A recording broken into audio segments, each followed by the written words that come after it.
చర్చికి వచ్చే వాళ్ళని దీవించండి ఏసయ్య.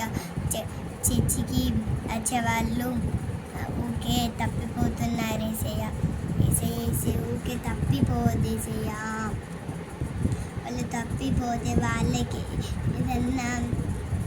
ఏదన్నా అవసరం వచ్చినప్పుడు డబ్బులు రావేసయ్య. మీరే ఎట్లా చేస్తారేసయ్య. చర్చికి రానివ్వండి ఏసయ్య వాళ్ళని. అస్సలు పాపాలే జరగద్దు ఏసయ్య. ఇంట్లో గొడవలు ఇట్లా అయితే చర్చికి రారు. అలాంటి ఇట్లా అవి సైతాన్లే మొక్కుకుంటారు. అయినా కానీ వాళ్ళకి రావేసయ్య. నిన్ను ప్రేమించితేనే అన్నీ వస్తాయి ఏసయ్య. వీళ్ళందరినీ మనం